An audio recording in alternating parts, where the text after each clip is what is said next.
So this video is for the guy that I was going to show where everything should be dialed in at, how everything should look. You see, I don't have any connections going in. I got rid of all connections and that fuel filter inside. I use one of these now. You know what I mean? And if it's full, that means you got some clog in there. So it never should be full. Only maybe an initial startup. But it should be right there at all times. It shouldn't be a full thing there. Mine always ran really good. Listen to it. I'm going to show you where everything should be dialed in at. Okay? We got 0 leaks in there. So this is how your screw should look on this one. So count the threads. What is that? What is that? Like 4 threads on that throttle, right? And look at this one right here. Maybe about 3 or 4 threads on this screw right here. 3 or 4 threads out on this one. And then look at your timing. Just like enough to get a screwdriver in there. You know? You can see it under there. Just enough to get a screwdriver in there, right there. Right where my finger's at. That's where that should be. Now your stop screws should be like, put a finger there. That's too big. A little less, like my nail. Look at my nail.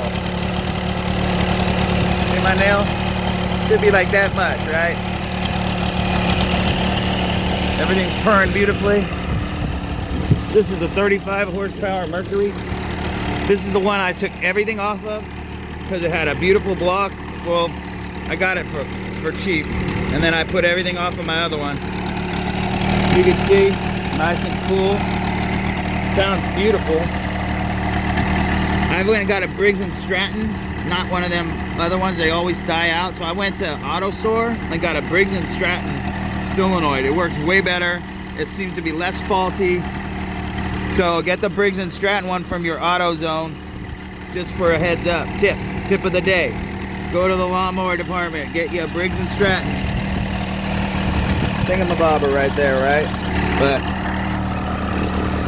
so that screw is 1.5. So 2 turns if you're doing like that, and then a half, and then a quarter for that screw right there inside of there, the carburetor. So 1, turn it all the way out, just barely seating it. Don't smash it, you'll mess the thing up. And then turn it out 1, 2. That's 1 whole turn and a half.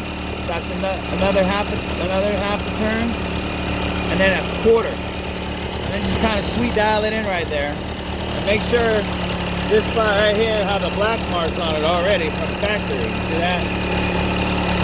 So this one you're gonna want, you know, that's your fast idle or whatever. You know, if you've got play in these cables, you gotta adjust, you gotta calibrate all that for that, you know?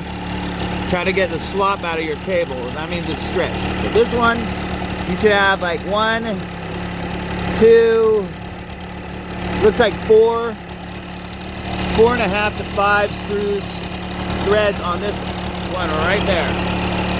And then everything should be great. You know, I'll show you.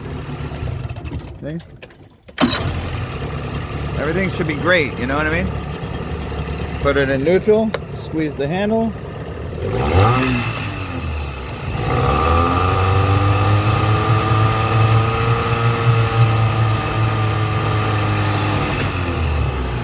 So that's what I can say for it right there, folks. Got your kill switch, lanyard or whatever, so you can hook it on your life jacket, so if you fall overboard you can still move around the boat, make it nice and long.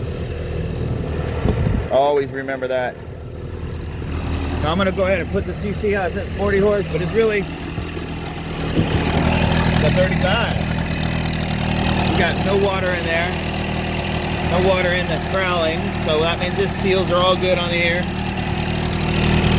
I don't like auto lights, but I got them on there. So I wasn't getting a good spark because this has to be grounded because I hooked up this alternative thing here. You see?